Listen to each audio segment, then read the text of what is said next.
국방부 지하 밀실에서 50살 소장이 32 여군 단장에게 끝까지 항명했다. 하지만 군단 전체를 뒤흔든 초비상 사태가 터진 그날 그가 비웃던 그녀의 판단이 모두를 살려냈고 마지막엔 그 소장조차 떨리는 경례를 올릴 수밖에 없었다. 다음 이야기가 궁금하시다면 지금 바로 채널 구독해주세요. 이 영상을 어디서 보고 계신가요?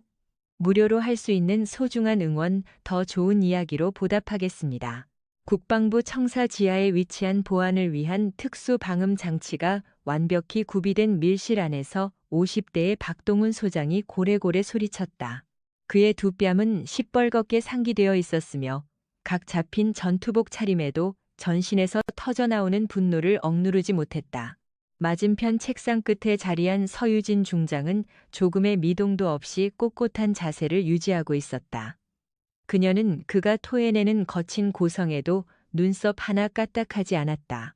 32세의 나이가 무색할 정도로 그녀의 낯빛은 차갑게 굳어 있어 속내를 짐작하기 어려웠다. 박 소장은 지금 막 서 중장에게서 전출 명령을 통보받은 직후였다.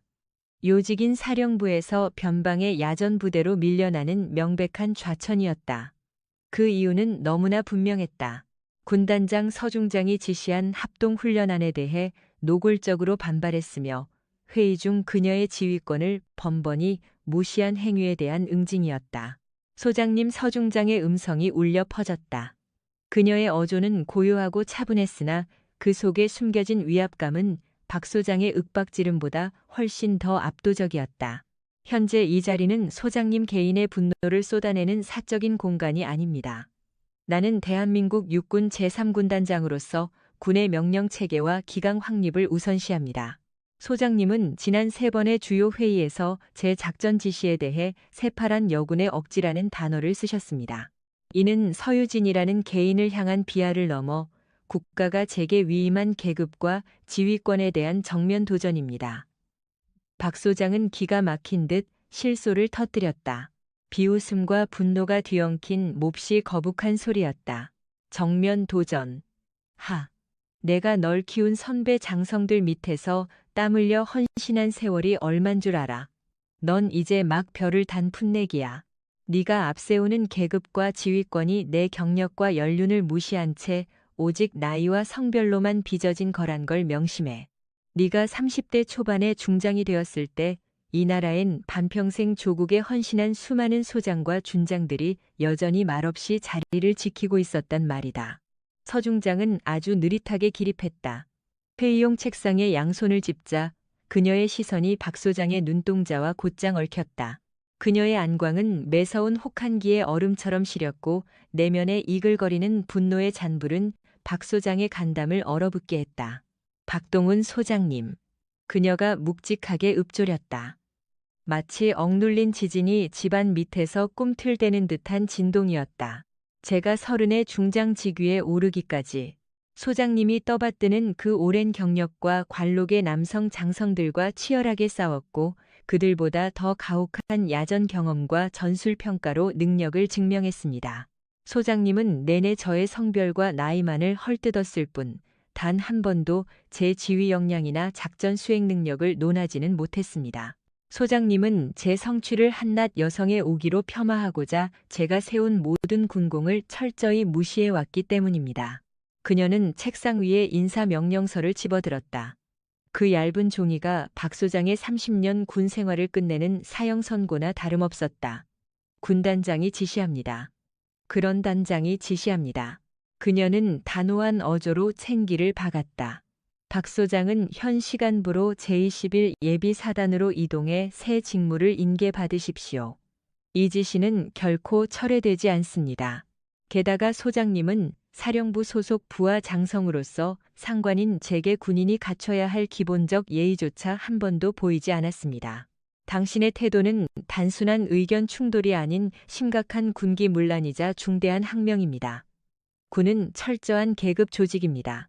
그 계급은 나이나 성별 따위로 매겨지는 게 아니라 국가와 군 통수권자가 위임한 권력입니다. 그 권위에 반기를 든 대가가 얼마나 참혹한지 소장님은 이번 전출을 통해 뼛속 깊이 깨달아야 할 것입니다. 박 소장의 얼굴은 완전히 넋이 나가 있었다. 늘 오만방자하게 굴던 그의 두 눈엔 어느새 경악과 두려움만이 서려 있었다. 불씨를 당겨 갈등을 터뜨린 장본인은 박 소장 본인이었으나 종국엔 그 화마가 스스로를 덮치고 만 것이다. 서중장의 최후 통첩이 귓전을 때렸다. 저는 제 개인의 인내심을 시험하라고 이중장 계급장을 단 게 절대 아닙니다. 저는 군단장으로서 군의 기강과 법도를 수호하기 위해 존재하는 겁니다. 지금 당장 내 방에서 나가십시오. 박 소장은 입도 뻥긋하지 못한 채 굳게 닫힌 문을 열고 비틀대며 밖으로 쫓겨났다. 바깥 복도를 지키고 있던 부관과 사병들은 사색이 된 박 소장과 서리빨처럼 차가운 서중장을 번갈아 보며 쥐죽은 듯 숨을 죽였다. 32의 여성 군단장과 50대 남성 소장 간에 벌어진 무형의 권력 투쟁은 서중장의 완벽한 승리로 막을 내렸다. 허나 이는 거대한 폭풍의 시작에 불과했다. 박 소장의 끓어오르는 수치심과 보복심은 장차 사령부 전체를 흔들 지독한 권력 암투의 불씨가 될 터였다.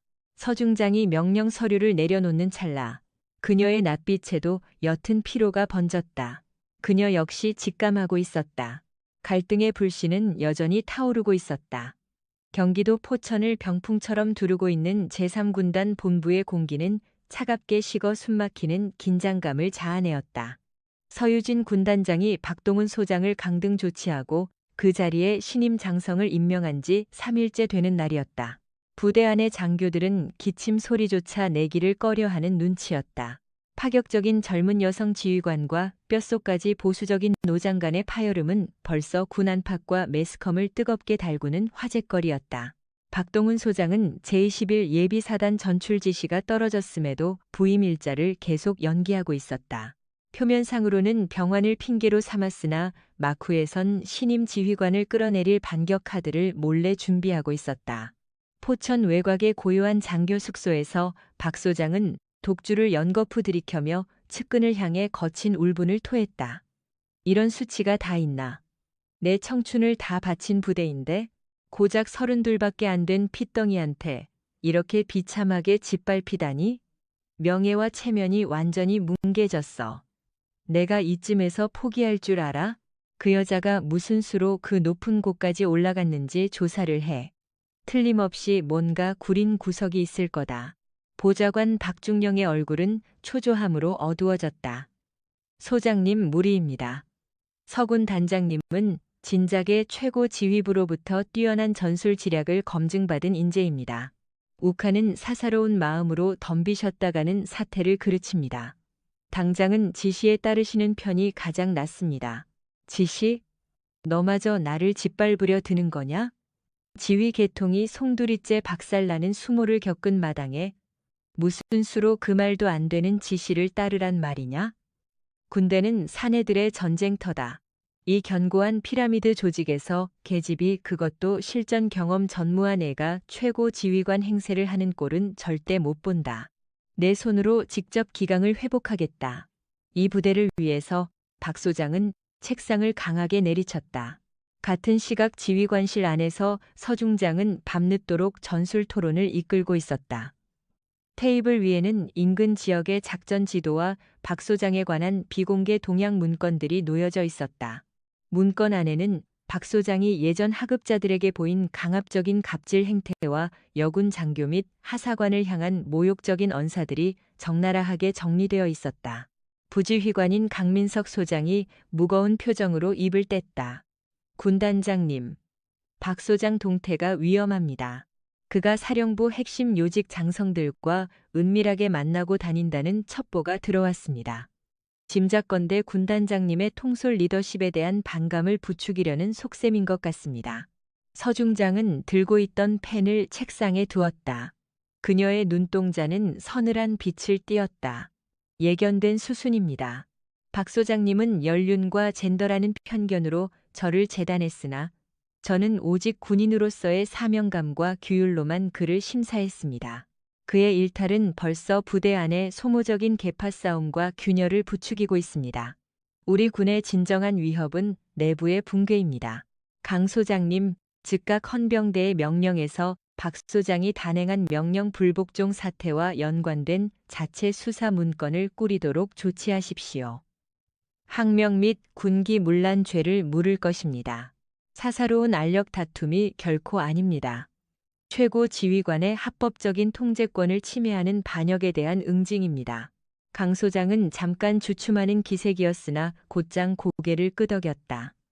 명심하겠습니다. 지휘관님. 허나 사태가 확대되면 상급 부대인 국방부에서 직접 나설 여지도 있습니다. 여성 사령관을 흠집내려는 세력이 이 틈을 파고들 겁니다.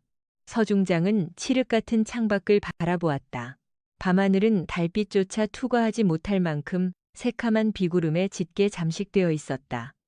맘대로 하죠. 저는 제게 위임된 재량권을 합법적으로 휘두를 따름입니다. 저들이 나의 소신을 꺾지 못하는 한 이 소동은 머지않아 수습될 것입니다. 핵심은 이 찰나에도 부대가 한치 오차 없이 전투 준비 태세를 굳건히 고수하는 일입니다. 그녀가 내린 강경한 처방은 벌써 부대 전역을 감싼 파여름의 소용돌이를 한층 증폭시켰다. 박 소장의 앙심이 개인적 수치심에서 발현된 것이라면 서중장의 반격은 조직 기강과 지휘 체계를 방어하기 위한 대의명분이었다. 바야흐로 양측의 전면전은 사적인 다툼을 초월해 구태와 혁신, 젠더와 서열이라는 까다로운 프레임이 뒤섞인 헤게모니 쟁탈전으로 번지고 있었다. 서중장은 지그시 두 눈을 감았다. 두 어깨를 짓누르는 책임감은 32 젊은이가 떠안기엔 지나치게 가혹한 형벌과 같았다. 박동훈 소장의 부임 지시 불이행은 마침내 헌병대 조사를 마치고 공식 징계 절차로 넘어갔다. 이 사태는 부대 내부에 큰 충격을 주었다. 50줄의 소장이 32 지휘관에게 항명죄로 처벌당한다는 현상 자체가 수십 년 묵은 병영의 금기를 깨부수는 이변이었기 때문이다. 심의가 열리는 날 아침 포천 부대 대강당 안은 터질 듯한 압박감으로 짓눌려 있었다. 박 소장은 핏기 없는 표정으로 피의자석에 대기했고 서유진 중장은 참고인 신분으로 단상에 올랐다. 박 소장 편에 선 몇몇 장교들은 서 중장의 가혹한 처벌을 비판하는 한편 초고속 진급 이면에 숨겨진 배우설을 들먹이며 맹공을 퍼부었다. 서지휘관님, 심사위원장을 담당한 백전노장 장군이 물었다. 박 소장이 예하 장성으로서 사령관의 오더에 반론을 제기한 것은 맞지만 그 행동을 즉각적인 기강훼손 및 반란으로 규정짓는 것은 지나친 비약이 아닙니까? 연륜과 짬밥을 감안할 때 장성으로서 주장을 펼칠 자격이 충분하다고 판단합니다. 서 중장은 마이크 앞에 섰다. 그녀는 지참한 자료를 펼치며 고요하지만 뼈대 있는 어조로 맞받아쳤다. 위원장님, 군대는 학술 대회가 아닙니다. 지휘망이 꺾이면 전투가 망가지고 전투가 망가지면 국가 안보가 흔들립니다. 박 소장의 언행은 단순 의견 표출이 아니었습니다. 그는 전체 회의석상에서 젊은 여자 간부의 치기라는 폭언을 내뱉었으며 나의 단호한 지시에도 아랑곳 없이 자기 고집을 앞세우려 대놓고 항명했습니다. 이것은 최고 지휘관의 위상을 밑바닥까지 추락시키고 전장병에게 몹쓸 본보기를 심는 만행입니다. 과거 이력과 나이가 계급장 위에 군림한다면 애당초 서열이란 제도는 유지될 까닭이 없습니다. 소장은 중장인 제 통제에 반드시 순응해야 합니다. 그것이 제복 입은 자의 숙명입니다. 그녀의 일갈은 좌중을 완전 압도했다. 그녀의 명분은 빈틈이 없었고 군의 핵심 가치를 통쾌하게 꿰뚫었다. 박 소장은 안색이 새하얗게 질린 채 꿀먹은 벙어리가 되었다. 그의 변호인은 서중장의 섣부른 발령 지시를 꼬투리 잡으려 시도했으나 서중장이 들이민 명백한 녹취록과 진술서 앞에서 철저히 묵살당했다. 마침내 심사단은 박동훈 소장에게 직무 정지와 대기 발령이라는 무거운 처벌을 확정했다. 이 특종이 매스컴을 타며 젊은 여장군을 겨냥한 구시대 장교의 반란 미수라는 도발적인 헤드라인으로 대서특필되자 전국이 발칵 뒤집혔다.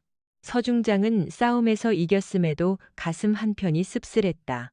박 소장에 대한 심판은 그녀의 권위를 탄탄하게 다져주었지만 비례하여 그녀를 노리는 수많은 안티 세력을 파생시켰다.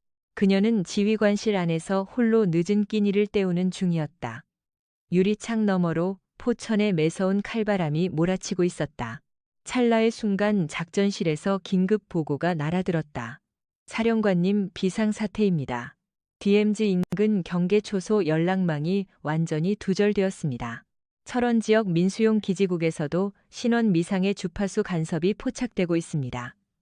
흔한 시스템 오류가 아닌 계획적인 해킹 공격일 확률이 다분합니다. 정보 당국도 정확한 진원지를 찾지 못해 쩔쩔매고 있습니다. 서 중장은 들고 있던 수저를 즉시 내려놓았다. 그녀의 안광이 눈 깜짝할 새 야전 사령관의 매서움으로 돌변했다. 철원 구역은 제3군단이 책임지는 최후의 보루와도 같았다. 교란 전파의 세기와 패턴을 즉각 역추적하고 전 부대에 데프콘 격상 지시를 하달하세요. 아울러 강 소장에게 당장 박 소장을 모셔오라고 전하세요. 명령 불복종은 규정대로 처벌해야 마땅하나 당장 위기 상황에서 부대를 구할 사람은 최고의 브레인뿐입니다. 박 소장은 사이버 전자전 분야에서만큼은 1인자입니다. 사사로운 원한은 잠시 뒤로 미뤄둡니다. 나라 안위가 우선입니다. 중징계 처분으로 지휘봉을 뺏긴 채 은둔하던 박동훈 소장에게 서유진 사령관이 원조를 청하는 최후의 승부수를 던진 셈이다. 상하관계를 초월하는 국가적 재난이 들이닥친 지금 두 사람은 사적인 원한을 극복하고 손을 맞잡아 난관을 타파할 수 있을까? 포천의 팽팽한 밤은 바로 지금부터다. 보직 박탈 통보를 당한 박동훈 소장은 포천 아파트에서 문을 닫고 지냈다. 그는 참담함과 화병으로 하루를 죽이고 있었으며 평생을 바친 군 경력이 고작 32 여성 지휘관 손에 이토록 어이없이 막을 내릴 거라곤 꿈에도 몰랐다. 그의 단말기는 벌써 사령부 내부망에서 강제 차단된 뒤였지만 마음 한구석에는 장교로서의 명예욕이 남아있었다. 바로 그 순간 현관문이 크게 쿵쿵 울렸다. 바깥에는 부사령관인 강민석 소장이 굳은 표정으로 서 있었다. 강 소장은 서 중장의 최측근 참모이나 박 소장과는 학교 동기였기에 작금의 사태가 몹시 껄끄러웠다. 강 소장, 자네가 여긴 대체 무슨 일이야? 축배라도 들려고 왔나? 내가 서유진 그 어린 계집에게 처참하게 깨진 걸 대놓고 조롱하러 온 건가? 박 소장은 이죽거렸다. 그의 음성에는 짙은 한탄이 배어 있었다. 강 소장은 빈틈없는 어조로 사태를 밝혔다. 박 소장, 사사로운 푸념이나 늘어놓을 계제가 아닐세. 우리 부대에 초비상이 걸렸네. 철원의 인근 최전방 부대 무전이 통째로 다운되었어. 단순 결함이 아니네. 고도로 계산된 적의 교란 작전일 확률이 다분하네. 사령관님께서 자네를 직접 찾고 계시네. 찾는다고? 날 나락으로 밀어넣고 이제 와서 무슨 박 소장은 헛웃음을 삼켰다. 내가 자기 아쉬울 때만 갖다 쓰는 도구인 줄 아는 건가? 서유진 그 여자한테 전에 나, 박동훈은 진짜로 군단 식구가 아니라고 이 사태를 내놓고 이제 와서 국가 안위를 내세우는 건 심하게 치졸한 변명 아닌가? 그 위대한 32살 중장은 이 정도의 재난쯤은 스스로 돌파해야 마땅할 것 아닌가? 박 소장 진정하십시오. 강 소장이 큰 소리로 외쳤다. 이건 32이나 50살을 따질 사적인 감정 대립이 절대 아닙니다. 군단장님도 소장님을 부르기 위해 엄청난 타격을 감수하셨습니다. 지금 통신이 마비된 지역은 철원입니다. 수도권 방어의 핵심입니다. 만약 이 전파 교란이 북한 특수부대의 침투나 대규모 도발의 사전 징후라면 군단 전체 나아가 대한민국 안보가 위험에 빠집니다. 군단장님은 소장님의 능력이 지금이 군단에 가장 필요하다는 이유로 개인적인 치욕과 비난을 감수하고 소장님을 부르신 겁니다. 소장님이야말로 군인의 본분을 잊지 마십시오. 소장님의 전문 지식은 지금 잠자고 있을 때가 아닙니다. 강 소장의 일갈은 박 소장의 가슴을 깊숙이 찔렀다. 그는 국가 안보와 군인의 본분이라는 단어에 평생을 바친 사람이었다. 아무리 서유진 중장에 대한 분노가 크더라도 최전방에서 벌어지는 비상 상황을 외면할 수는 없었다.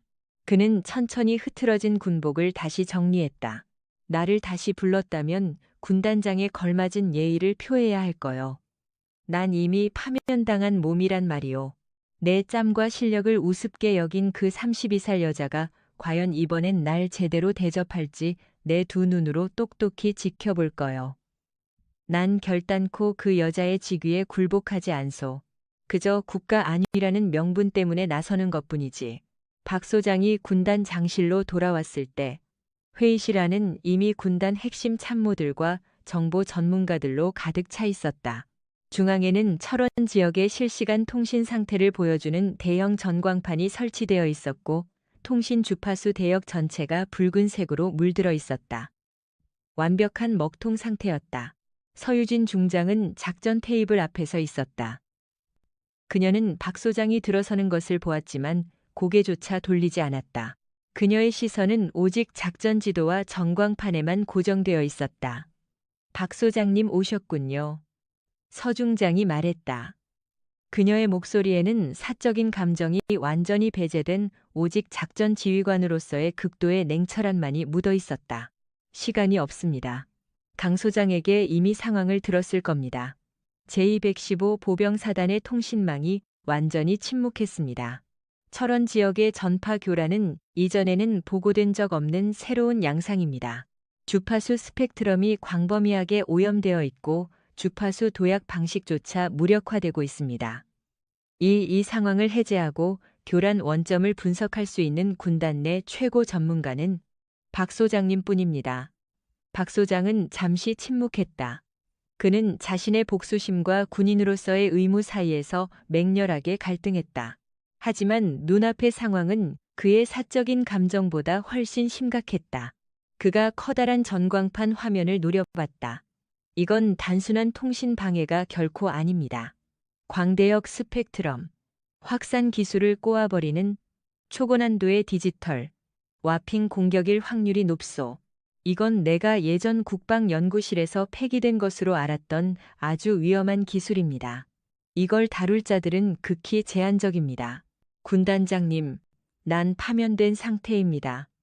이 작전을 통제할 공식 권한이 없단 말이오. 서 중장은 그제야 박 소장 쪽으로 시선을 돌렸다. 그녀의 눈빛은 강했고 한치의 타협도 없었다. 군단장으로서 명령합니다. 지금 이 순간 박동훈 소장은 제3군단 전자전 특별자문관 자격으로 즉시 작전에 투입됩니다.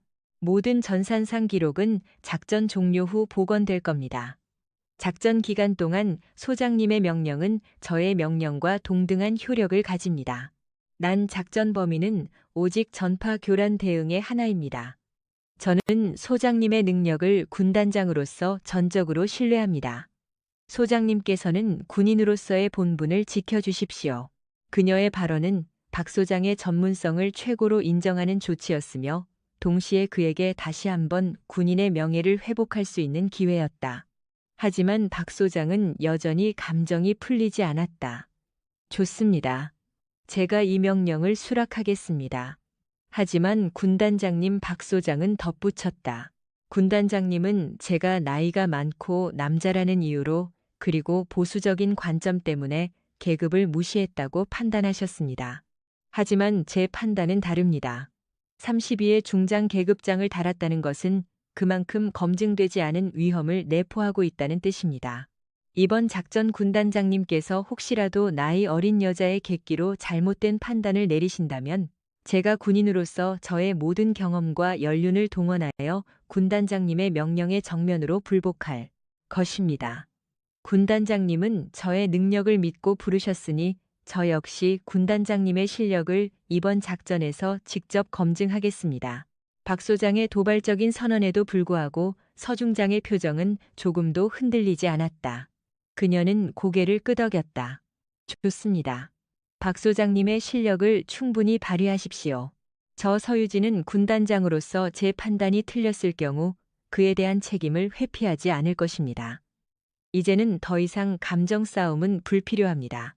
박 소장님, 지금 당장 제3전자전대로 이동하여 현장 지휘를 맡아주십시오.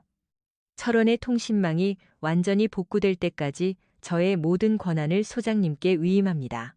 서 중장의 마지막 말은 박 소장에게 큰 충격으로 다가왔다. 모든 권한을 위임한다. 자신의 계급과 권위의 정면으로 도전했던 부하에게 군단장이 군단 전체의 통신망 복구라는 핵심 권한을 위임하다니 이는 단순히 그의 능력을 인정하는 것을 넘어 자신의 과호에 대한 일종의 사과이자 국가 안보를 위한 희생적인 결단이었다. 박 소장의 얼굴에 복잡한 감정이 스쳤다. 증오, 존중, 그리고 알 수 없는 전율. 두 사람은 여전히 적이었지만 이제는 거대한 위협 앞에서 같은 목표를 가진 동맹이 되었다. 박 소장은 경례를 올렸다. 아마 박 소장은 경례를 올렸다. 그것은 서유진 중장 개인에게 올리는 경례가 아닌 국가가 그녀에게 부여한 군단장이라는 계급과 권위에 대한 마지못한 존중이었다. 박동훈 소장 명습니다. 그는 군단 장실을 빠져나와 전자전대로 향했다. 포천의 거센 바람이 그의 뺨을 때렸다. 그 바람 속에는 이미 계급의 냉기를 넘어선 생과 사를 가르는 작전의 긴장감이 스며들어 있었다. 박동훈 소장이 제3전자전대에 도착했을 때 포천의 밤은 새벽을 향해 치닫고 있었다. 대대 막사는 마치 거대한 심장처럼 요란한 장비 소리와 통신음으로 가득 차 있었다. 젊은 장교들과 부사관들은 눈이 충혈된 채 전파 분석 장비를 조작하고 있었다. 그들은 박 소장이 직위 해제된 상태였다는 것을 알고 있었지만 그의 등장에 일제히 경례를 올렸다. 그들은 그의 계급보다 그의 능력을 더 존중하고 있었다. 박 소장은 자신의 쉰 경력과 경험이 여전히 군에서 필요하다는 사실에 묘한 자부심을 느꼈다. 박 소장은 지체 없이 상황실 중앙에 섰다. 상황 보고 현재 전파 교란의 양상을 상세히 분석한 보고서를 제출해 시간 낭비할 틈은 없다. 전자전 대대장인 박중령이 떨리는 목소리로 보고했다. 소장님 보고대로입니다. 교란 주파수는 500MHz에서 5GHz 대역을 광범위하게 사용하고 있으며 신호의 패턴이 일정하지 않습니다.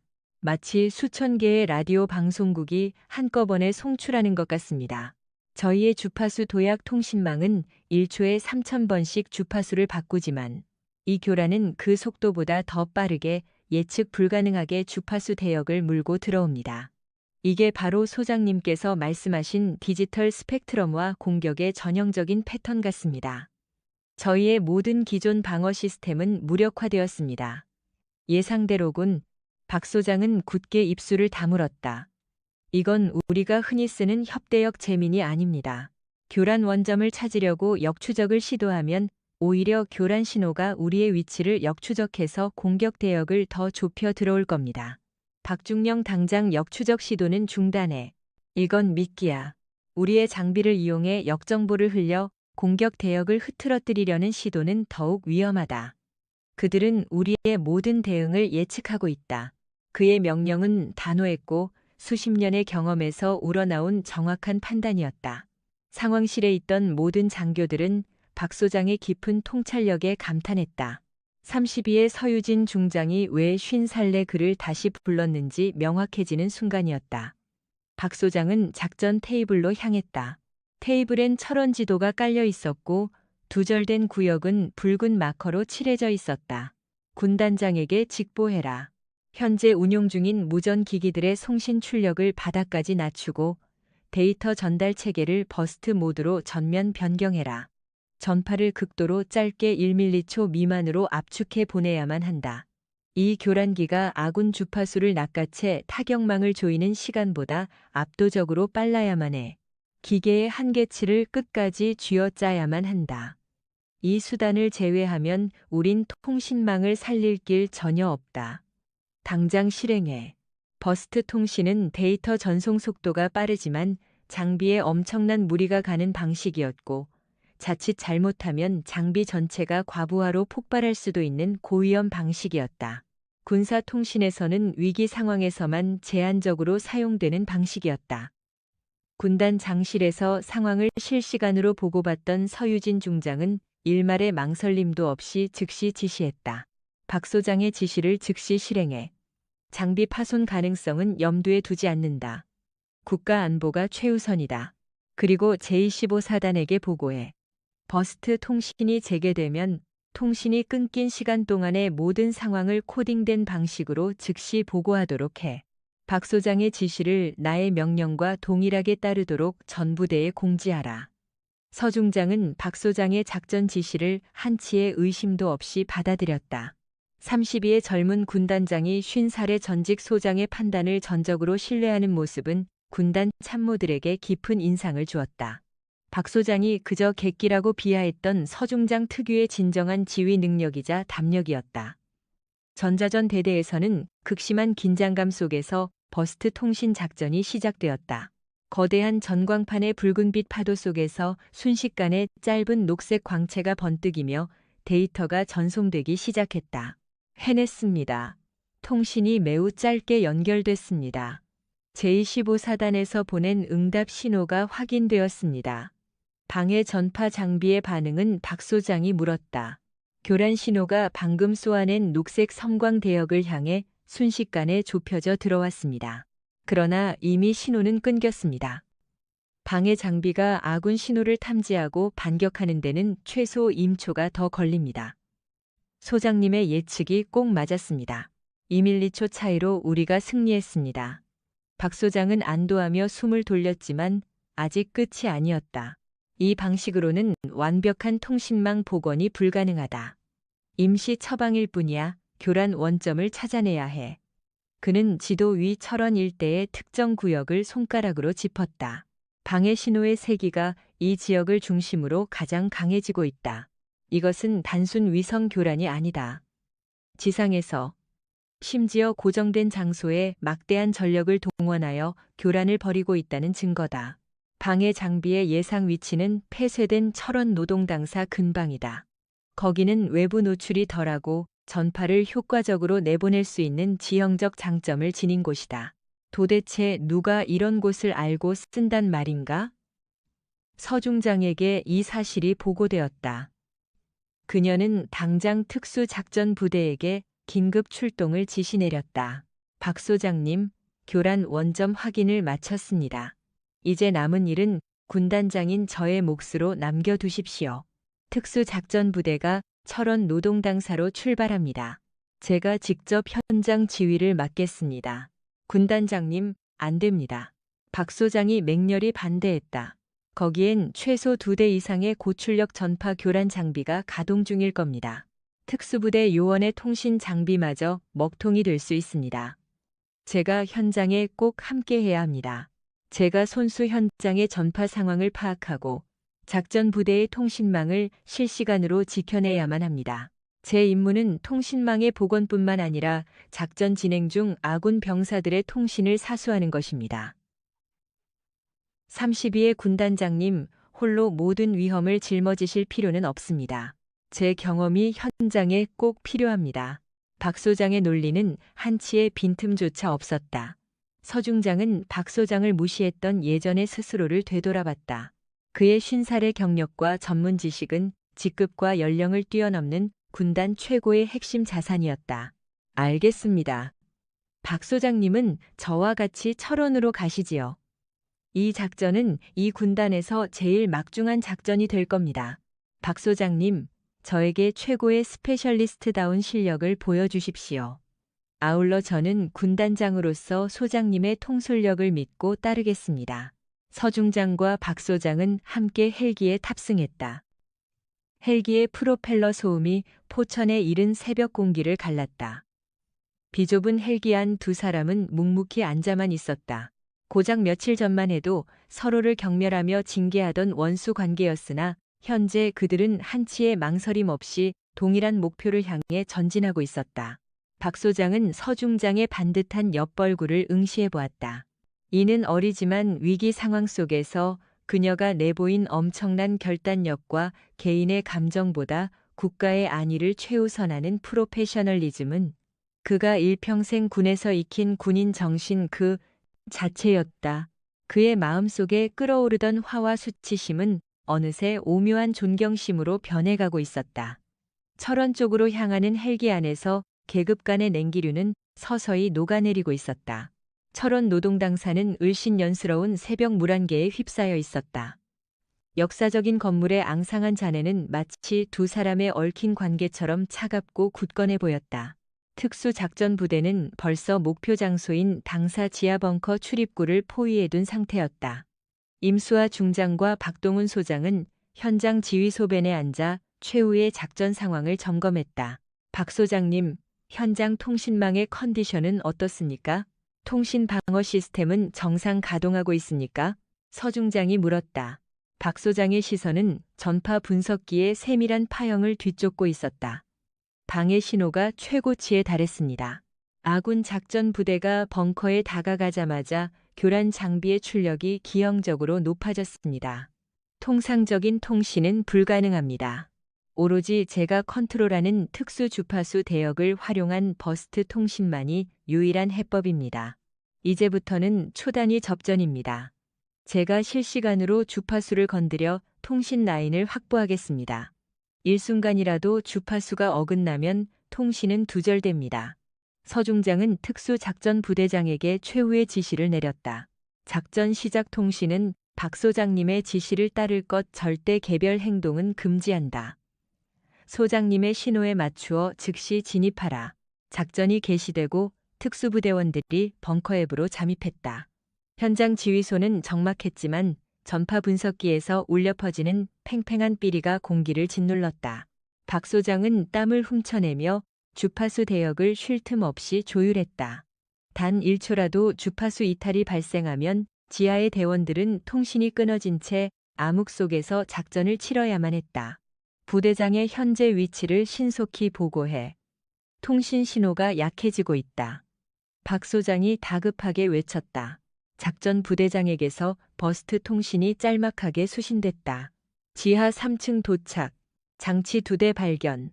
해체조 진입 중 적군의 경계가 강화되고 있습니다. 바로 그 순간 전파 분석기의 파형이 미친 듯이 출렁이기 시작했다. 방해 장비가 최후의 발악을 하듯 예측 불가한 주파수 도약을 시도했다. 안 돼. 주파수 대역이 예상 범위를 벗어난다. 이놈들이 최후의 히든 카드를 썼군. 광대역 주파수 확산 속도를 감당할 수가 없다. 박 소장은 패닉에 빠졌다. 수십 년 동안 전자전을 다뤄온 그였지만 이토록 고도화된 전파 공격은 난생 처음이었다. 버스트 통신마저 끊길 위기였다. 통신이 완벽히 두절되면 지하의 부대원들은 적과 조했을 때 고립될 수밖에 없었다. 서중장은 상황실 의자에서 박차고 일어섰다. 그녀는 박 소장에게 다가섰다. 박 소장님, 제가 예전에 분석했던 철원 일대 지형의 특수성을 기억하십니까? 당사 지하 벙커의 형태와 인근 구릉의 전파 반사율이 일반적이지 않습니다. 교란 신호가 특정 구간에서 반사파와 간섭파를 발생시켜 스펙트럼 와핑 효과를 극대화하고 있습니다. 장비 출력을 낮추십시오. 방해 신호와 충돌하지 않게끔 출력을 낮춰서 틈새 주파수를 찾아내야 합니다. 충돌이 아니라 회피입니다. 소장님의 모든 지식과 경륜을 총동원해 주십시오. 박 소장은 경이로운 눈으로 서중장을 쳐다보았다. 그는 전자전 장비 스페셜리스트였으나 32의 그녀는 군단장으로서 철원 일대의 모든 지형 작전 환경을 완벽히 꿰고 있었다. 그녀가 지시했던 합동 훈련 계획에서 바로 이 지형을 활용한 전파 교란 분석 부분이 박 소장이 객길나며 비웃었던 사실이었다. 알겠습니다. 출력을 최저로 맞춘다. 간섭파를 피해서 1.35GHz. 이 대역은 비어 있습니다. 전송. 박 소장이 다이얼을 돌리는 순간 전광판에 짧고 명확한 녹색 신호가 다시 반짝였다. 통신이 복원되었다. 성공했습니다. 부대원들과 통신이 이어졌습니다. 신호가 안정적으로 들어옵니다. 부대장은 즉각 교란 장비를 해체하라. 이제 제군들은 안전하다. 서중장이 지시했다. 얼마 후 벙커에서 울려오는 짧은 폭발음과 같이 전광판의 붉은 물결이 순식간에 지워지고 모든 주파수 대역이 평온한 녹색으로 변모했다. 작전 성공이었다. 작전이 종료된 뒤 서중장과 박 소장은 포천의 군단 장실로 복귀했다. 두 사람은 아무 말 없이 마주 앉아 있었다. 박 소장의 안면에는 피로와 같이 복잡한 감정이 뒤섞여 있었다. 그는 먼저 입을 떼었다. 군단장님, 제가 틀렸습니다. 그의 목소리는 낮았으나 진심이 담겨 있었다. 제가 군단장님을 헐뜯었던 이유는 오직 군단장님의 나이와 성별 때문이었습니다. 저의 50살의 연륜과 경력만이 군단의 기강을 세워 작전을 성공시킬 수 있다고 자만했습니다. 하지만 군단장님은 그 어린 나이에 철원의 지형과 전파 환경을 저보다 더 깊이 파악하고 계셨습니다. 군단장님의 판단력과 결단력은 저의 경험을 훨씬 뛰어넘었습니다. 제가 치기라고 편화했던 그 지식과 실력이 오늘 우리 군단의 생명을 살렸습니다. 제가 군단장님의 계급과 권위를 무시하며 벌였던 행동에 대해 진심으로 사과드립니다. 서중장은 굳은 표정을 풀고 희미하게 미소 지었다. 그 미소는 삼둘의 여인에게서 나올 수 없는 무거운 책임감을 내려놓은 지휘관의 미소였다. 박 소장님 사과하실 까닭은 없습니다.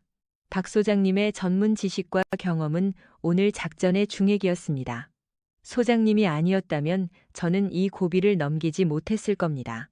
제가 소장님을 징계했던 뜻은 소장님 개인에 대한 안갚음이 아니었습니다. 군의 기강을 바로잡기 위함이었습니다.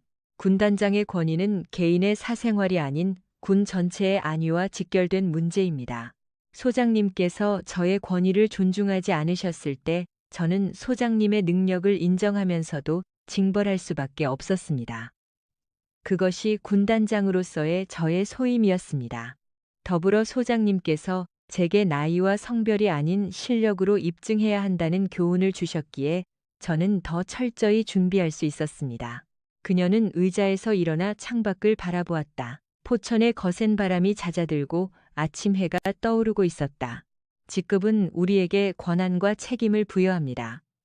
저는 중장으로서 군단 전체를 지키고 소장님을 비롯한 모든 장병을 지킬 의무가 있습니다.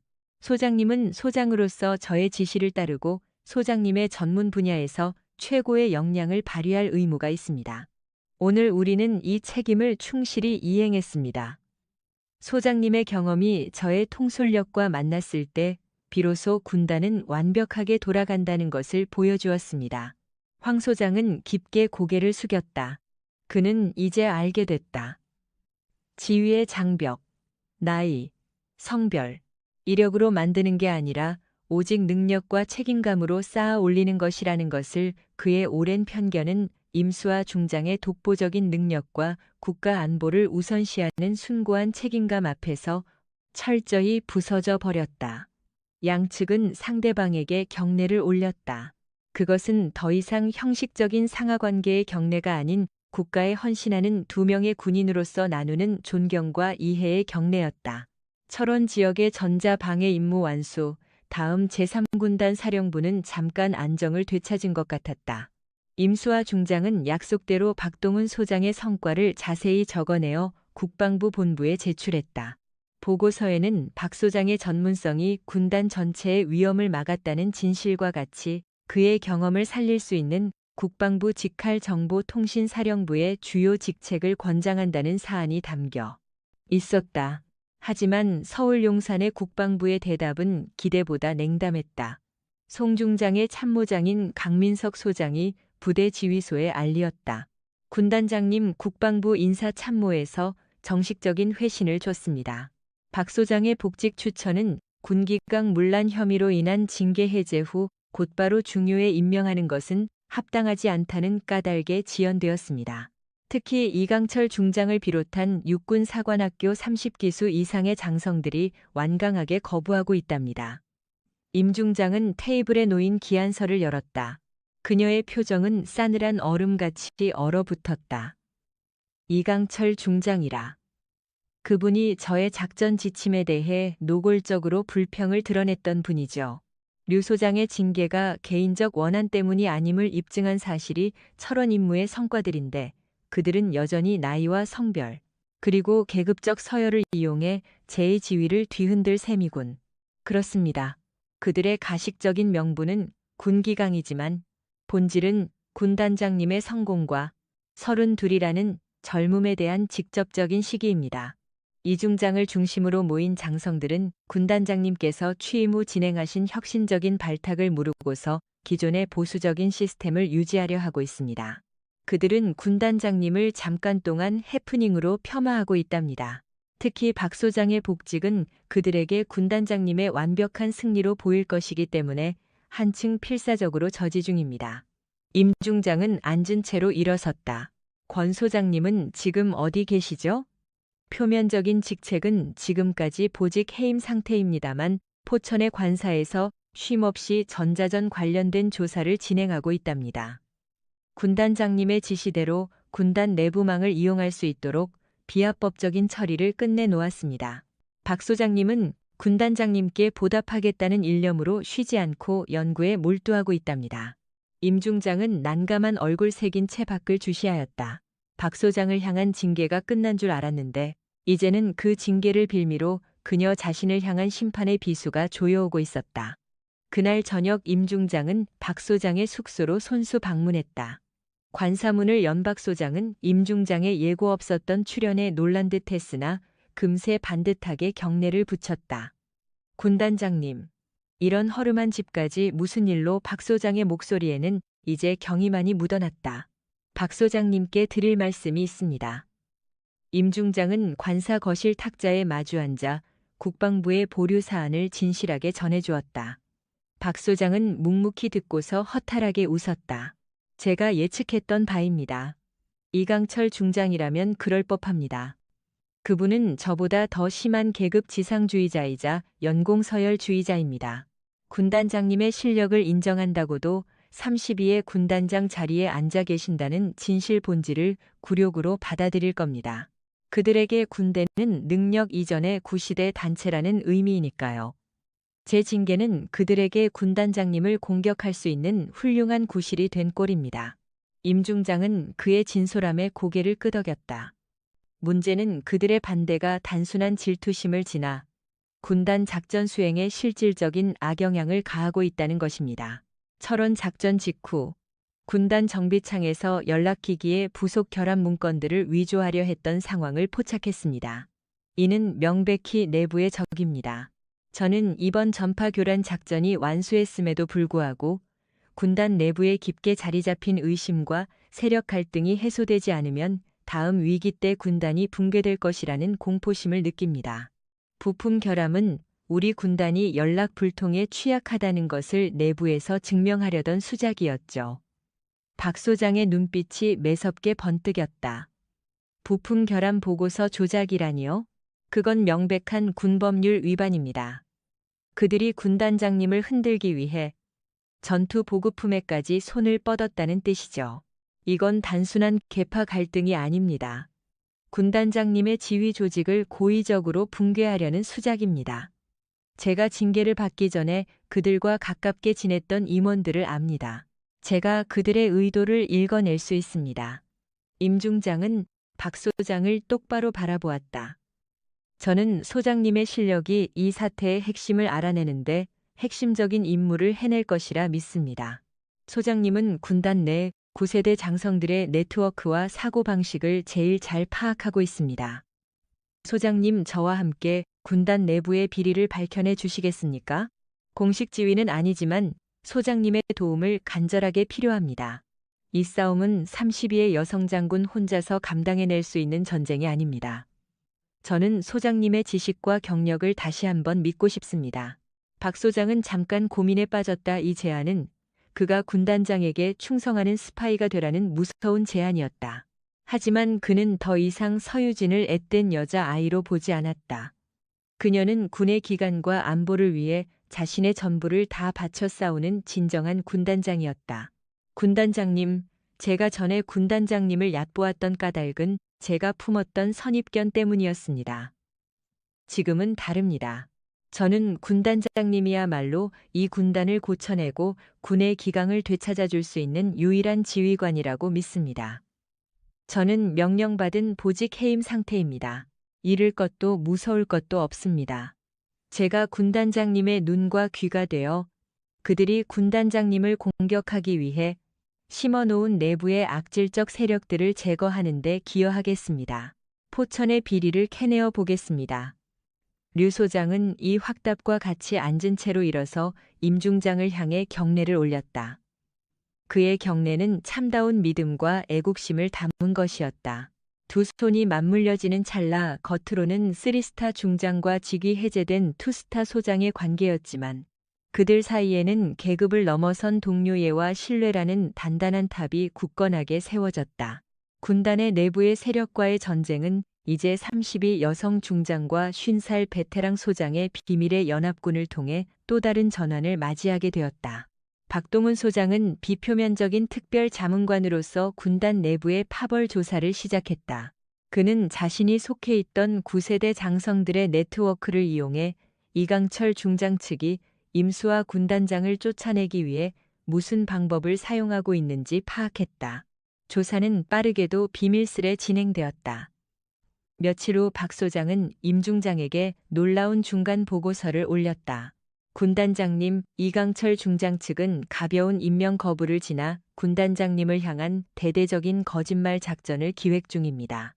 그들은 철원 작전 직전의 연락 두절 사태가 사실은 군단장님께서 지시한 무리한 연습으로 인한 후유증이었다는 내용의 거짓 기한서를 만들어내 국방부 감사실에 제출하려 하고 있습니다. 심지어 제가 징계를 받은 것도 군단장님께서 저의 실력들을 시기하고 제 경력을 묵살했기 때문이라는 식으로 왜곡하고 있습니다. 이로 인해 군단장님의 통솔력에 불신을 제기하고 최종적으로는 군단장직에서 쫓겨나게 하려는 목적입니다. 임 중장은 사실을 듣는 동안 표정 하나 달라지지 않았다. 증거는 확보했습니까? 물론입니다. 정비 창장과 몇몇 부하들이 나눈 비정상적인 통신 기록과 보고서 초안을 확보했습니다. 하지만 이 증거를 공개하는 순간 군단 내부는 감당할 수 없는 분열에 빠집니다. 이강철 중장을 비롯한 모든 적대 세력을 법규로서 처벌할 수는 있겠지만 군단은 내부 고발과 갈등으로 철저히 박살날 것입니다. 이는 군단장님께서 제일 걱정하셨던 내부의 파괴를 가져올 것입니다. 군단장님의 체면을 지키기 위해 군단 전체를 몰락시킬 수는 없습니다. 임 중장은 깊은 상념에 잠겼다. 그녀의 눈앞에는 두 개의 길들이 있었다. 첫째, 박 소장이 입수한 단서를 폭로하여 이강철 중장을 비롯한 모든 반대 세력을 숙청하고 자신의 지휘권을 안정적으로 다져놓는 길. 둘째, 단서를 숨겨 부대 내부의 평화를 위해 그들이 원하고 있는 희생을 받아들이는 길. 그녀는 외로웠다. 32라는 나이에 이 모든 부담을 짊어지고 수십 년군 경력의 장군들과 맞서야 한다는 사실이 그녀를 짓눌렀다. 그녀는 단지 군인으로서의 책임을 다하고 싶었을 뿐이었다. 박 소장님, 임 중장이 조용하게 입을 열었다. 제가 만약 사실을 폭로하고 그들을 전부 처벌한다면 군단은 이기더라도 아프게 될 것입니다. 압승하더라도 남는 것은 의심과 질투뿐일 겁니다. 저는 이 군단을 개인적 감정으로 관리하고 싶지 않습니다. 저는 군단이 화합하기를 바랍니다. 군단 내 모든 병사가 지위를 넘어 상호 배려하며 임무를 행하기를 바랍니다. 그때 박 소장이 엄숙하게 전했다. 군단장님, 제가 나섰던 까닭을 잊지 마십시오. 군단장님께서는 군의 기강을 위해 저를 징계하셨습니다. 이제는 군단의 명예를 위해 제가 움직일 겁니다. 군단장님께서 그들의 요청대로 피해를 감내하신다면 그들은 군단장님을 호구로 보고 더 심하게 타격할 것입니다. 제가 모은 모든 단서를 챙겨 서울 용산의 국방부로 향하겠어요. 그리고 제가 손수 군단장님을 열정적으로 변호하고 그들의 거짓 문건을 까발리겠습니다. 제가 징계 취소 대상자였으니 저의 고발은 훨씬 더 큰 여파를 몰고 올 겁니다. 이것이 군단장님의 억울함을 씻어낼 가장 확실한 방책입니다. 안 됩니다. 임 중장이 단호하게 선을 그었다. 소장님이 그렇게 나서시면 그들의 표적이 되어 영령군에 돌아오지 못할 위험이 큽니다.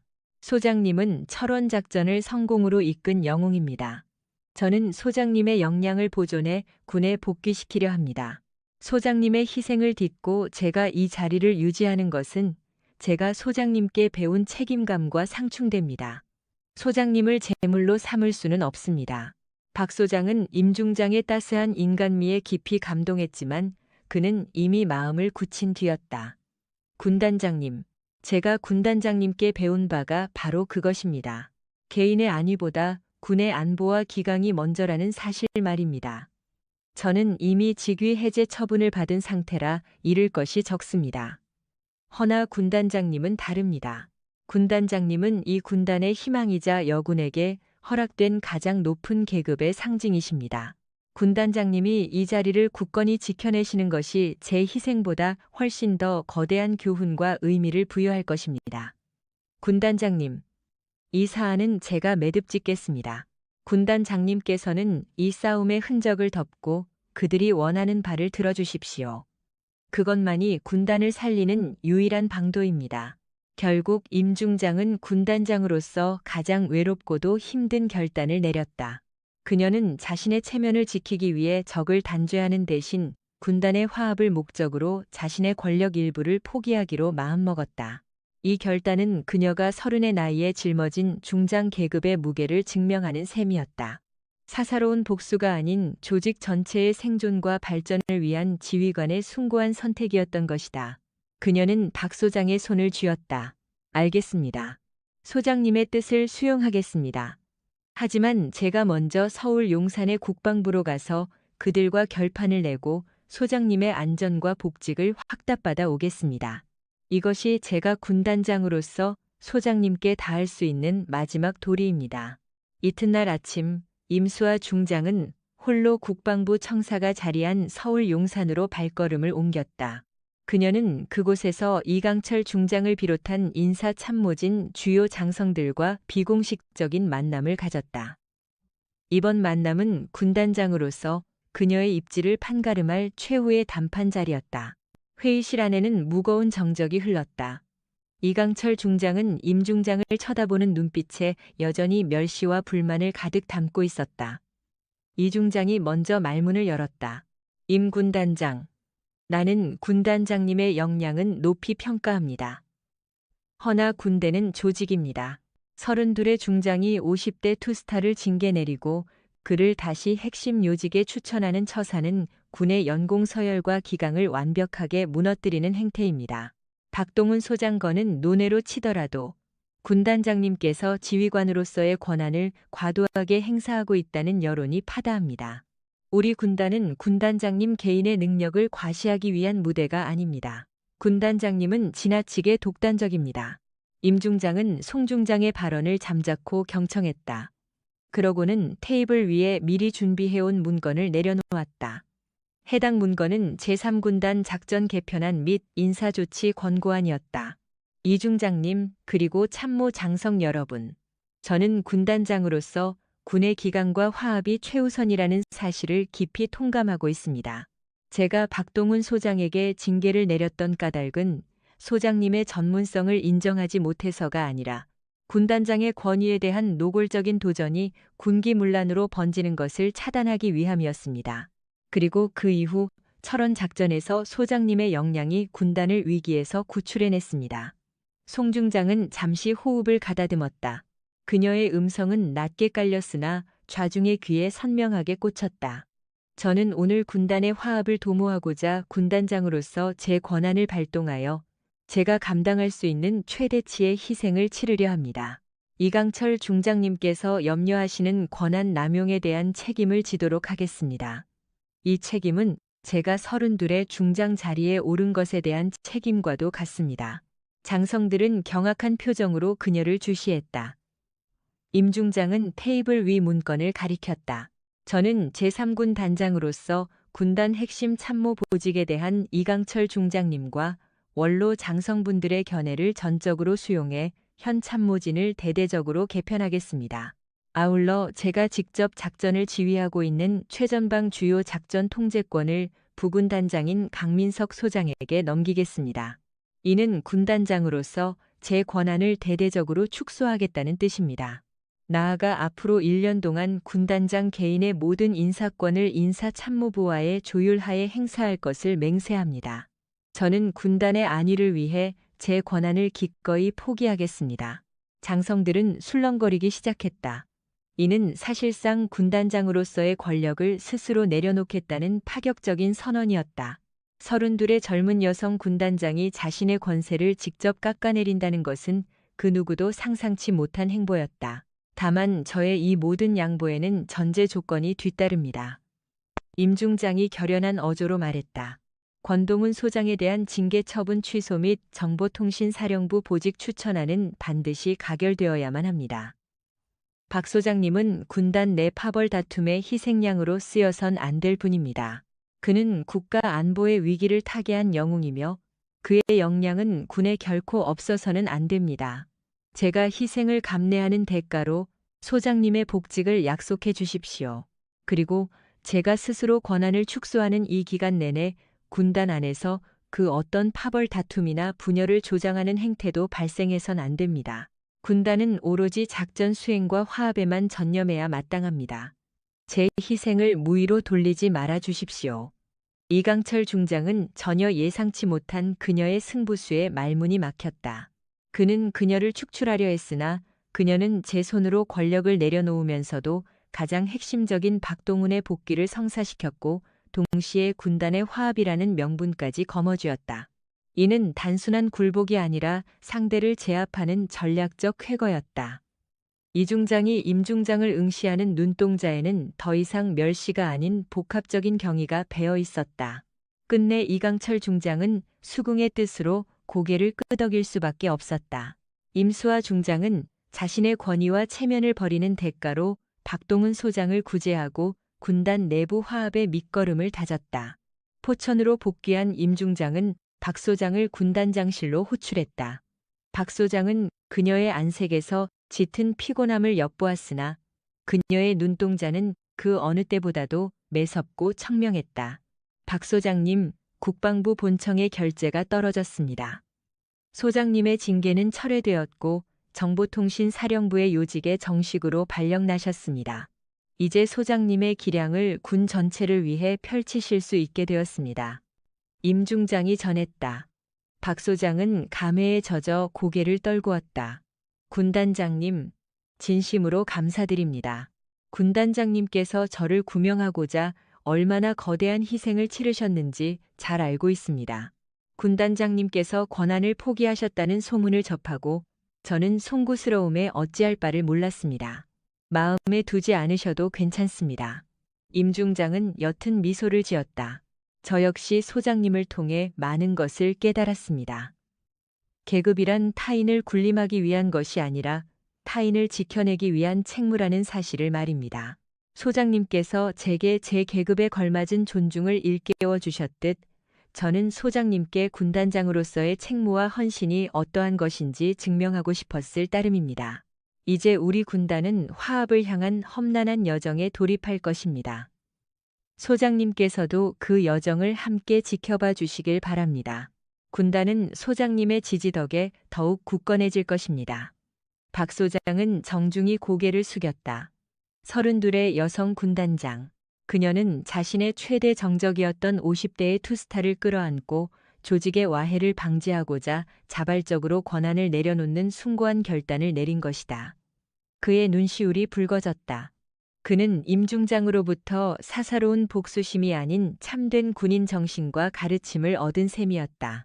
서울 용산에서 비롯된 임 중장의 헌신은 포천의 군단 전체에 묵직한 파장을 일으켰다.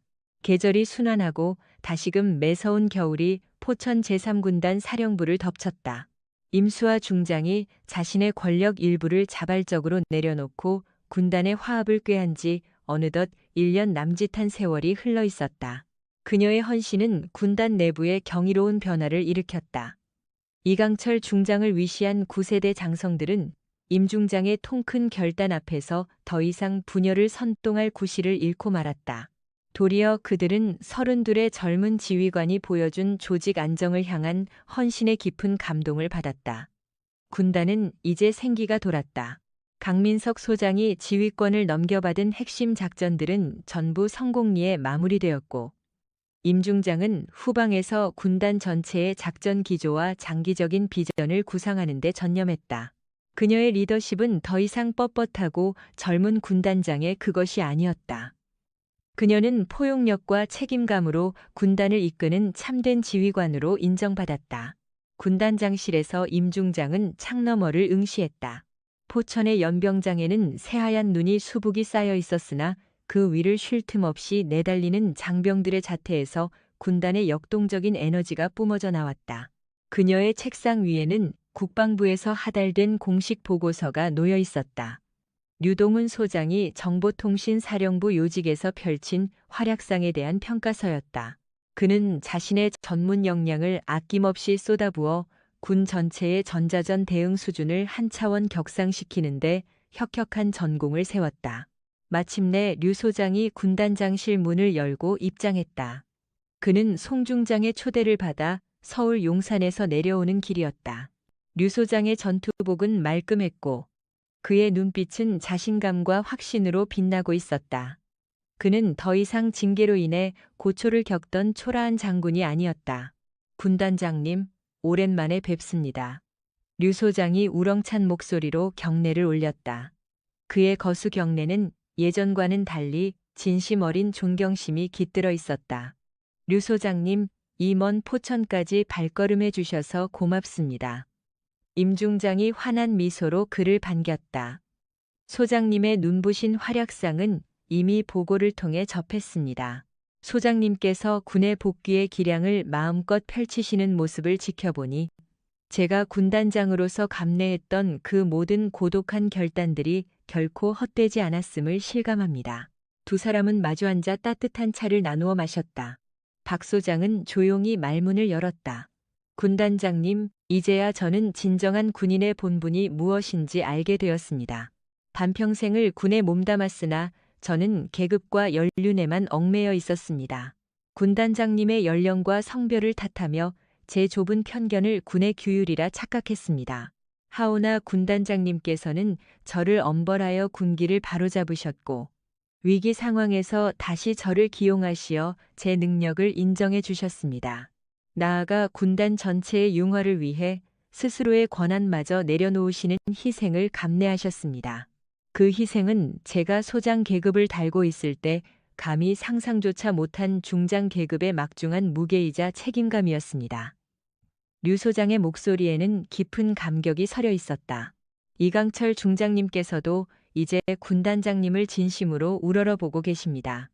최근에는 군단장님의 지휘 방침을 열렬히 지지하고 계십니다. 군단 내부의 출리를 틀고 있던 파벌이라는 암초가 걷히고 이제는 오로지 군단이라는 단 하나의 목표만 바라보고 있습니다. 군단장님께서 심으신 화합의 씨앗이 마침내 풍성한 열매를 맺은 것입니다. 서중장은 잔잔한 미소를 띄었다. 소장님, 저는 그저 군단장으로서 마땅히 해야 할 책임을 다했을 따름입니다. 하지만 그 책임이 결실을 맺을 수 있었던 까닭은 소장님께서 오랜 편견을 깨고 제 진심을 알아주셨기 때문입니다. 소장님이야말로 이 군단의 화합을 이끌어낸 주역이십니다. 소장님의 복귀와 눈부신 활약은 나이와 성별을 떠나 오직 실력과 헌신만이 군에서 존중받을 수 있다는 살아있는 본보기가 되었습니다. 그녀는 자리에서 일어나 창가로 발걸음을 옮겼다. 포천 부대 내에서는 이제 젊은 여군과 노련한 남군들이 계급의 벽을 넘어 자연스럽게 소통하는 풍경이 일상이 되었다. 군대는 엄연한 계급 사회입니다. 하지만 그 계급은 나이와 성별을 논하기 앞서 그 사람이 감당해야 할 책임의 크기를 뜻합니다. 저의 3스타 계급장은 32이라는 나이의 훈장이 아니라 이 군단 3만 장병의 목숨과 국가 안보라는 막중한 책임의 징표였습니다. 소장님께서는 그 책임의 무게를 저보다 먼저 깨우치셨습니다. 제 명령에 불응하셨던 과거의 소장님은 계급의 본질을 오해하셨던 군인이었으나 지금의 소장님은 군이 가장 필요로 하는 곳에서 능력을 10분 발휘하시는 진정한 프로 군인이십니다. 박 소장은 깊은 깨달음에 도달한 듯 고개를 끄덕거렸다. 지당하십니다. 평생을 군복과 함께 해왔으나 제가 서중장님께 얻은 가장 큰 가르침은 다름 아닌 존중입니다. 군에서 진정한 존중이란 연장자에 대한 맹목적인 복종이 아니라 상대의 계급이 지닌 권위와 그 이면에 자리한 책임의 무게를 인정하는 데서 출발한다는 사실을 말입니다. 30의 중장이든 반평생을 바친 소장이든 우리 모두는 국가라는 거대한 대의 앞에서 동등한 책임감을 짊어진 군인이었습니다. 제가 그 동등함을 외면했기에 계급의 장벽이 그토록 높았던 것입니다. 서중장은 박 소장에게 다가가 그의 어깨를 가볍게 두드려 주었다. 소장님, 우리의 첫 만남은 최악의 상황이었을지 모르나 우리의 끝은 최고의 가르침을 남겼습니다. 앞으로도 소장님께서 군에서 그 탁월한 역량을 계속 발휘해 주시기를 바랍니다. 아울러 우리의 서사가 군의 젊은 장병들에게 나이와 성별, 경력을 초월한 진정한 계급의 가치를 일깨워 주기를 소망합니다. 박 소장은 마지막으로 서중장을 향해 깊은 경례를 올렸다. 그것은 한치의 흐트러짐도 없는 가장 진심 어린 경례였다. 32의 여성 중장과 50살의 남성 소장. 두 사람이 쌓아 올렸던 계급의 벽은 개인적인 수치심이나 보복이 아닌 헌신과 화합이라는 숭고한 메시지를 남기며 영영 허물어졌다. 시간은 쉼없이 흘렀다. 포천의 제3군단 사령부에서 벌어졌던 치열한 갈등과 숭고한 희생이 화합이라는 결실을 맺은 지도 어느덧 10년에 가까운 세월이 지나 있었다. 군단장 임수아 중장은 군단의 화합을 도모하고자 권한을 내려놓았던 그 외로운 결단을 밑거름 삼아 조직 안팎의 모든 존경을 한 몸에 받았다. 그녀의 리더십은 강압이 아닌 포용과 책임이라는 새로운 패러다임으로 자리매김했고, 그녀가 이끈 군단은 효율성과 인간적 존중이 살아 숨쉬는 최정예 부대로 찬사를 받았다. 임 중장은 32의 나이에 중장으로 진급한 이래 불과 수년 만에 대한민국 육군 역사상 가장 위대한 지휘관 중 한 명으로 역사에 남게 되었다. 권력을 희생함으로써 도리어 더 굳건한 권위를 확보했고, 군 내부에 만연했던 연령과 성별에 대한 편견을 말끔히 불식시켰다. 32의 젊은 여성이 이룩한 이 거대한 혁신은 군의 현대화 과정에서 가장 중대한 이정표로 작용했다. 이제 그녀는 군 통수기관의 요직에서 국가안보정책을 총괄하는 자리에 올라 있었다. 여전히 40대 초반의 젊은 나이였지만 군 전체의 명운을 짊어진 영도자로서 굳건히 자리하고 있었다. 박동훈 소장은 임 중장의 희생에 힘입어 정보통신사령부에서 자신의 역량을 한껏 펼쳤다. 그는 전군의 전자전 대응 능력을 한 차원 격상시키는 혁혁한 전공을 세우며 명예롭게 군복무를 마쳤다. 50대 후반의 나이로 전역했으나 퇴역 후에도 국방부 자문위원직을 맡아 후배 장교들을 양성하고 있었다. 특히 젊은 장교들에게 계급의 참된 의미란 연륜이 아닌 책임감에 있음을 강조하며 임수와 중장과의 일화를 살아있는 교훈으로 전파했다. 재회, 계급장 너머의 존경. 계절이 바뀌어 10년이 흐른 어느 가을날, 서울 외곽의 육군회관에서 국방부가 주관하는 원로 장성 초청 만찬 행사가 개최되었다. 임수아 장군 그녀는 마침내 네 번째 별을 달았다는 만찬장 중앙에서 원로 장성들과 환담을 나누고 있었다. 그녀의 시선이 만찬장 한편에서 단정하게 정장을 차려입은 박동훈 예비역 소장을 향했다. 머리카락이 희끗희끗해진 박 소장은 어느덧 60대에 접어들었으나 여전히 꼿꼿한 자태와 명징한 눈빛을 간직하고 있었다. 임 장군은 조용히 인파를 지나 박 소장에게 다가갔다. 박 소장님, 참으로 오랜만입니다. 임 장군이 먼저 인사를 건넸다. 박 소장은 임 장군을 마주하자마자 용수철처럼 자리에서 일어났다. 이제는 군복을 벗은 몸이었지만 뼛속까지 밴 습관처럼 경례 자세를 취하려 했다. 임 장군은 부드러운 손길로 그의 팔을 만류했다. 소장님, 이제는 경례하지 않으셔도 됩니다. 오늘 저는 소장님을 동료로서 뵙고자 이 자리에 왔습니다. 박 소장은 가슴이 벅차오르는 것을 숨기지 못한 채 미소를 지었다. 임 장군님, 네 번째 별을 다신 것을 진심으로 축하드립니다. 이는 군 전체의 영예입니다. 32의 중장이 되셨을 때의 그 과단성이 결국 장군님을 이 자리까지 이끌었습니다. 제가 군문을 나선 이후에도 장군님의 리더십에 대한 일화는 후배들 사이에서 전설처럼 회자되고 있습니다. 임 장군은 잔잔하게 웃음 지었다. 그 전설의 반은 소장님께서 완성해 주신 것입니다. 제가 포천에서 군단의 화합을 도모하며 권한을 내려놓았을 때 소장님께서 저를 신뢰하시고 군단 내부의 어둠을 걷어내 주셨기에 가능했던 일입니다. 소장님과 겪었던 충돌과 화해의 여정이야말로 저를 오늘의 리더로 성장시켰습니다. 소장님과의 인연이 없었다면 저는 필시 32의 아집에 사로잡힌 중장으로 남고 말았을 것입니다. 박 소장의 눈시울이 붉어졌다. 제가 장군님께 진정으로 배운 바는 계급이란 결국 책임과 존중을 실천하기 위한 수단이라는 점입니다. 제가 평생토록 고수해온 계급의 장벽이 나이와 성별이라는 날띠낡은 편견으로 축조된 것임을 장군님 덕분에 깨우쳤습니다. 장군님께서 보여주신 숭고한 희생이 그 견고한 벽을 산산조각 냈습니다. 저는 장군님을 가장 거세게 반대하던 사람이었으나 이제는 장군님의 가장 열렬하고 충성스러운 지지자입니다. 임 장군은 박 소장의 어깨에 가만히 손을 얹었다. 소장님, 고맙습니다. 소장님 덕분에 저 역시 비로소 진정한 군인으로 거듭날 수 있었습니다. 군에서 최고의 계급은 계급장에 새겨진 별의 개수가 아닙니다. 바로 책임과 헌신을 다함으로써 얻게 되는 존경입니다. 우리는 각자의 위치에서 그 최고의 계급을 거머쥐었습니다. 두 사람은 서로를 마주보며 온화한 미소를 지었다. 32의 젊은 여군 단장과 50살의 베테랑 소장.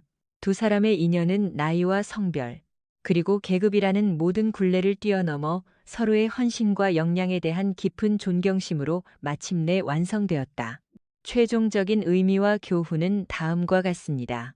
군에서 계급이란 누군가를 억누르기 위해 달아놓은 훈장이 아니었습니다. 그 자리에 선 사람이 끝까지 감당해야 할 책임과 희생의 무게였을 뿐입니다. 편견은 사람의 눈을 흐리게 하고 조직의 마음마저 갈라놓지만 진심 어린 실력과 서로를 향한 존중은 가장 깊은 상처조차 조금씩 아물게 합니다.